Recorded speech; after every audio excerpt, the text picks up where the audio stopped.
How about another video of some worthless computer equipment? So here we go. This will be a video featuring two machines that on the surface look basically exactly the same, but are different in their own interesting ways. This in particular is an Acer Aspire X1420. Windows 7 Home Premium 64-bit. It's an AMD CPU, an Athlon 2 X4645 with NVIDIA graphics. Normally that's not really a good mix. I've definitely had issues with NVIDIA graphics in systems with AMD processors before. 1TB hard drive, 4 gigs of RAM, DVD drive, as well as a multi-card reader. These are both all original. See, there's the optical drive. I don't think it's dual layer compatible, but it might be. Yes, it is. And of course, under here on the front, you have the USB, the card reader, which can do all kinds of things, even though it's one slot, as well as your headphone and microphone. Taking a look at the back, you can see you get two of the half-height slots. There's your other audio, Ethernet, 4 USB, a VGA, and PS2. I could go ahead and, I guess, pull the cover off, but there's not really that much interesting to see in there. Not that you can't already see through the door. Power supply, I believe that is a standard, but I'm not 100% sure what standard that is. It's not TFX. It's definitely smaller than TFX. Maybe it's Flex ATX. I think Flex ATX was bigger than even SFX, and then there was TFX. So I think this is one step smaller, but who knows? Maybe it is proprietary. These were purchased for work, along with a bunch of others, and they were used for a project that I think has long since been disbanded, but I don't really know. All I know is that I asked about these, and the response that I got was, make them disappear, I never want to see them again. So that is not usually the kind of response that I get when I ask about computers, that, you know, are we going to keep it, are we going to destroy it, etc., especially computers that were not purchased through the department itself, but they were purchased by individuals doing research, which is what a lot of the research PCs are. You know, faculty is expected to buy their own research computers. And of course, the flip side for that is that they can do whatever they really want with them, and they can get whatever they really want. So it's good for them. That's why they want to do it. That is a Windows 7 Home Premium COA. That's what this is going to get. My plan is to turn this into a low-end radio automation device, get rid of the VM that I'm running right now, because that VM takes up a lot of space and doesn't really work all that well anyway. So I'm going to go ahead and I'll hook this up. We'll see what it does. Okay, I've plugged it in. Set the power. Should be delete to get into setup, or F2. Here it comes. I think it's delete, because it says please wait. Alright, here we go. So this is the system here. You can see that, yes, it's pretty much all original.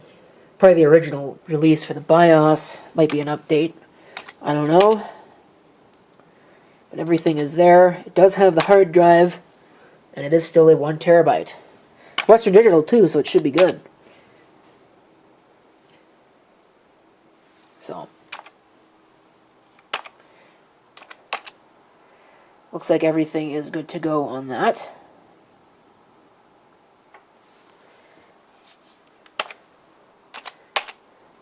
Don't see anything obvious.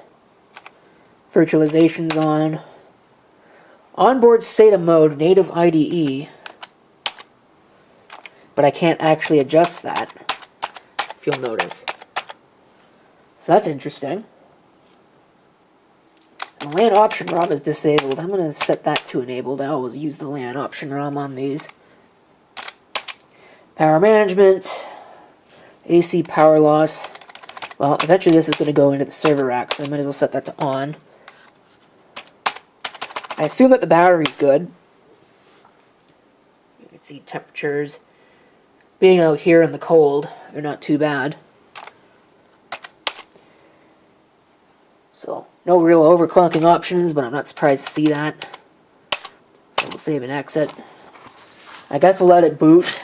I think it's going to boot up into Windows 7. But I don't know what the password is because these were used for a special project with some collaborators. Oh no, does this have a hard drive LED on it? I don't think it does. No, there's no hard drive LED on that system, so that's kind of interesting.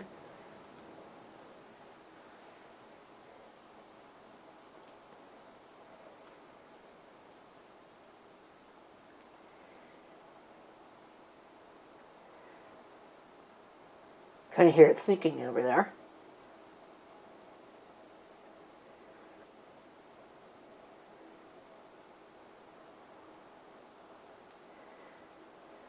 Please wait. Actually, it's not running Windows 7 Home Premium right now. It's running Windows 7 Enterprise. Because, like I said, this would have been used at work. Oh, no way. That can't be the password, can it? I'm pretty sure I tried that before and it didn't work. Okay, well, I'm not going to complain. Oops. Okay, so this has got all manner of junk on it right now. As far as I can tell, I'm not going to restart at all. Your virus definitions are currently 14 plus days out of date. Symantec, yeah, so Symantec hasn't been around for years, which tells you all that you basically need to know. This thing probably has not been used since 2016. There's a folder on the desktop with a blank icon. And I have no idea what that is. So yeah, this might be a little bit messed up. It's not Visual Studio. Microsoft Test Manager. Yeah, it doesn't really look like there's much of anything incriminating on here. Yeah, that server right there has not been around for probably about the last 10 years. So I think the battery's bad because you can see down there that we've gone back to 2011 on this. So take a look. Yeah, it looks like nobody's really used this machine. So it must have been redone at some point in preparation for reboot of the project, and then it just never actually ended up happening. So take a look here. You can see that Windows is not activated because it needs to connect to the network. You can take a look at the old Windows Experience Index scores. This is what it got back when the system was set up. We'll go ahead and we'll refresh it. I don't think they're going to change much, if at all. Oh, maybe the RAM changed. That's interesting. So memory was a 5.9 before. It's still a 5.9, so really nothing has changed there. So yeah, that's pretty much it for that. So pretty short video, all things considered, but as mentioned, I have the other one to take a look at. So enough about that. Let's take a look at this one and see what's going on with this. Now, this one is a little bit more interesting. I'm not sure why. There were actually two of these, and one of them didn't work. This one was working. I don't know if it's still working because it's taken me a bit of time to get to these. But the story behind this is, you can see it's got a video card in it, which is kind of interesting. This is actually an AX1470-EF30P. Again, Windows 7 Home Premium. But it's got the AMD A4-3400 APU with integrated video and a Radeon GPU. I think that's an HD6410D. Or it might actually be an HD6450. That's the external GPU that's right there. So it's actually running in dual graphics mode, which is interesting. I'm not sure, again, why this would have been spec'd for this project. Maybe they just ran out of those ones and this was the closest thing that was available on the shelf. Because I think that these were purchased off the shelf for this project, but again, I don't remember. And it predates my being there anyway, so you can't blame me for not remembering, because I wouldn't have even known to start with, other than what information I can find on the box that these came in and the PC label stickers. 1TB hard drive, 4 gigs of RAM, pretty much the same specs otherwise. In fact, they are the same specs otherwise. Still got the same optical drive. In fact, I think, let me zoom out here, I think it is also dual layer compatible. Yes. So probably exactly the same drive, it's just that the only difference is that this one is using an APU and has a video card installed, and you can see this port is disabled, so you can't use the ports on the onboard video, which is fine, there's nothing really wrong with that. Also kind of interesting, this one's got USB 3.0, where the other one did not. There's Ethernet for USB, there's your VGA, this one's also got an onboard HDMI port. And of course PS2, and the same basic power supply. So let's go ahead and hook this one up and see what this one does. Probably not much different than the other one. Okay, I'm going to Control-Alt-Delete on that, hopefully, or it'll just ignore me. Now I think it's going to boot into Windows. No, Control-Alt-Delete, please. I want to go ahead and set up. You can tell this has a different BIOS on it. Pretty significantly different BIOS on this. This is a standard Intel BIOS, it looks like. Which is, again, kind of odd when you consider that that is an AMD CPU. You see there, pretty standard, it's dual-core CPU, 4 gigs of RAM. I think the battery is actually good on this one. So you could tell it turned on immediately as soon as I plugged it in. Otherwise, exactly the same specs. Actually, it's got 3 SATA ports. I think the other one only had 2.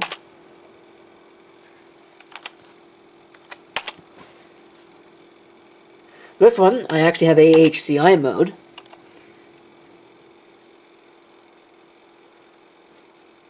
It looks like, yeah, everything there is pretty standard. I probably set this up beforehand, actually.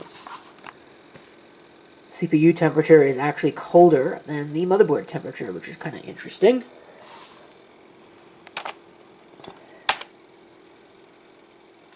Oh, restore on AC power loss is set to last state. We'll change that on for what little good it will actually do. This actually has UEFI, it looks like. Although I didn't actually see a control for that.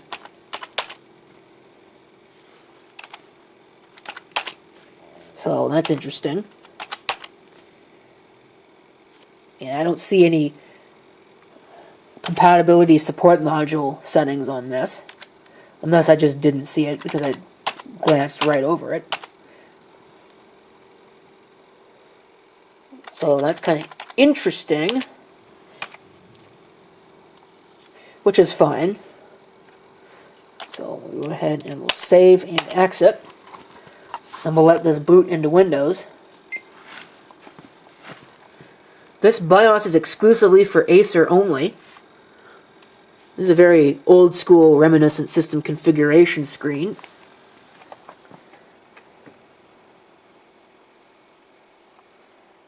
Yeah, what does it do next? Other than nothing. The fan on that video card is bad, which is wonderful. Oh yeah, here we go. Delete restoration data and proceed to system boot.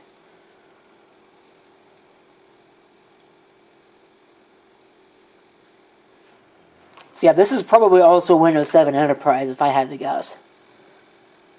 They are both going to be getting Windows 7, but it'll be Windows 7 Home Premium, which is what the license keys on the side are for. I'm not going to worry too much about whether or not it's professional or not. I'm not going to waste Windows 7 Pro activations on these, because really they don't need anything better than Home Premium anyway. And honestly, they could probably even do a 32-bit. They're only going to see through 4 gigs of RAM in their life. I'm not going to, at least it's not likely that I'll upgrade the RAM, because I think they only have 2 RAM slots in them, if I remember right. This one might have 4, but I don't, again, like I said, I don't remember. Oh, NTFS disk check. I don't really care. I'm not keeping this Windows install anyway. So we can do without that and not waste our time here.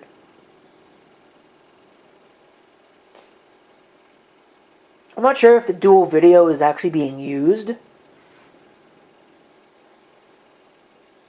It's not really important. I could probably just pull that video card out. But kind of interesting. I've never used that before, so maybe I should actually use that. Maybe I'll use this for a different task. Still probably going to get Windows 7, but maybe I'll use this for something else, where the dual video might be useful, or I can take better advantage of the dual video. Maybe for like some kind of video encoding project or something. Probably not. But I mean, you know, you never know. So, yeah, Windows 7 Enterprise. So, let me see if I can log into this one. Yeah, it looks like that was the password. Now, I swear to you that I tried that on one of these, and it didn't work. Maybe it was one of the other ones, I don't know. Because I think there were 6 total. Yeah, there were 6 total machines. There were 3 of the AMD ones over there, sorry, the NVIDIA ones over there. 2 of these AMD ones. And then there was also one older system that you'll probably see in another video. And I might actually use in place of this for the thing that I was going to use this one for, because, well, I might actually want to use this for something else. Take advantage of the dual video. Oh, yeah, I don't think this has really been used for anything. You see, I think this might even be like one of the first times this has been booted up, so. Restart never. Virus definitions 14 plus day out of date. Yeah, this has got a different subset of stuff installed. Of course, it also looks like it does jack detection, which is annoying. I hate that functionality with a burning passion. Yeah, 4.8. Kind of surprised. Yeah, that one gets a little bit better. The graphics, yeah, I think the other one was like a 3.2 or something. So people are always saying that NVIDIA graphics are so much better than AMD, but, well, here's your proof that they're not. The only difference is that this AMD APU comes from a time when AMD CPUs were not very good. And the APU, I have found, is just really not a very good CPU at all. It feels like they kind of nerfed the CPU in exchange for putting onboard video on them, which I don't really know why they had to do that. Intel chips of the time, even the Intel Atom, it seemed, could just absolutely run rings around something like this. And the A43400 in particular, I've got one of those in my music player computer, and that thing is a giant piece of crap. Like, just obscenely slow for seemingly no reason whatsoever. I mean, there's no reason why it has to be so slow, it just is. So, but I'm kind of wondering if something has changed in the video subsystem, because it's running the video tests right now. So I guess we'll let it do that and see what the score changes to. Again, keeping in mind that's what it is now. 4.8 and a 6.1.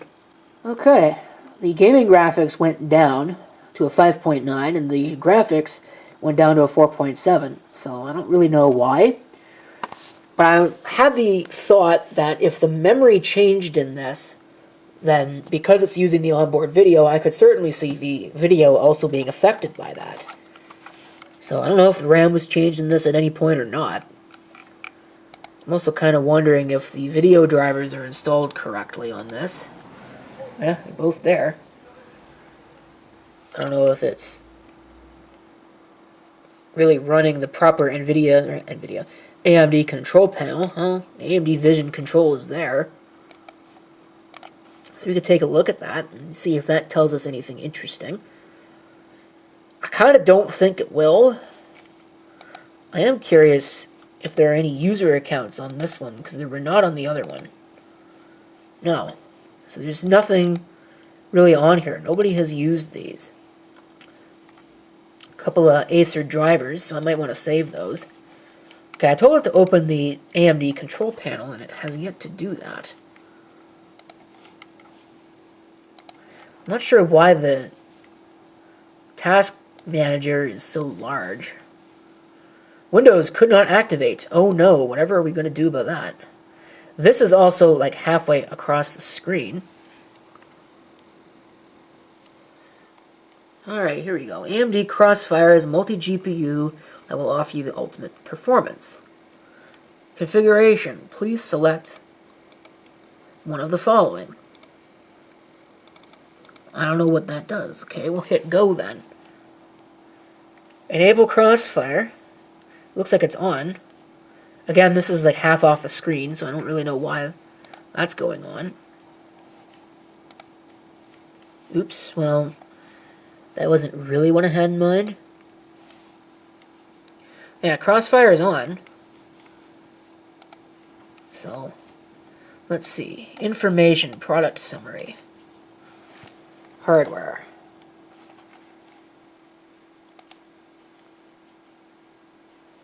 Primary adapter and linked adapter. Yes. So the primary is the onboard, which makes sense. Of course, there's the software driver. ATI Technologies. So I guess they didn't get rid of that just yet. But yeah, so these will be some interesting little devices to play around with. Like I said, I'll probably end up using this for something that's not low-end radio related. So they can take better advantage of the multi-GPU setup that's in this. Because I think that would be kind of interesting. So, we'll see what we end up doing with that. But as far as this video is concerned, that's pretty much it. So thank you for watching. And if you have any comments, certainly do feel free to leave them down below.